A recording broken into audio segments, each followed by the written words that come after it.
অস্থির একটা ভিউ পাই আমরা। ভিউটা দেখাই, এই হচ্ছে বগাল লেকের ভিউ।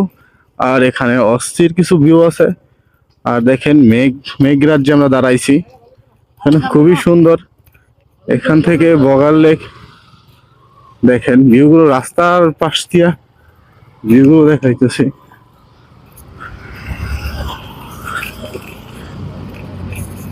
খুবই সুন্দর একটি স্পট এই জায়গায়। আর সবচেয়ে মজার বিষয় হচ্ছে প্রচুর আম গাছ। আর এখানে আসলে আপনি ইচ্ছা মতো আম খেতে পারবেন, আমের কোনো শেষ নেই। পাহাড়ে আল্লাহ পাক অনেক নিয়ামত বরকত দিয়ে রাখছেন, কারণ হচ্ছে যে পাহাড়ের নিয়ামত অনেক।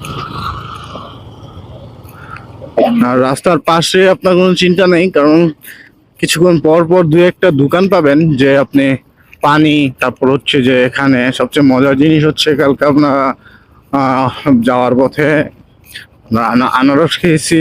আর হচ্ছে যে আম খাইলাম। আর এই জায়গার আম আনারস অস্থির লেভেল। আমাদের একটা কাঁচা আম এক ঝুড়ি কাঁচা আম কেটে দিল। কেটে দেওয়ার পরে বিশ্বাস করবেন না, আমটা আসলে আমাদের দিকের আম তো অনেক চুকা হয়, এই আমটা একটু চুক্কা লাগে নাই। কারণ হচ্ছে পাহাড়ি আম নাকি অনেক মিষ্টি হয়। তো মিষ্টি, ভালোই মিষ্টি ছিল। আর পাকা আম তো কথাই নাই, খুব ভালো লাগছে। এই যে ওদের আসলে আমরা আদিবাসীদের যেরকম ভাবি, মানে পাহাড়িদের, তারা ওই রকম না। তারা আমাদের থেকেও আমার মনে হয় যে অনেক ভালো। তাদের মনে হিংসে বিদ্বেষ একটু কম। ওরা সবসময় চেষ্টা করে যে বাঙালিদের আপ্যায়ন করার জন্য। আর এই দেখেন এখানে একটা জুমঘর আছে।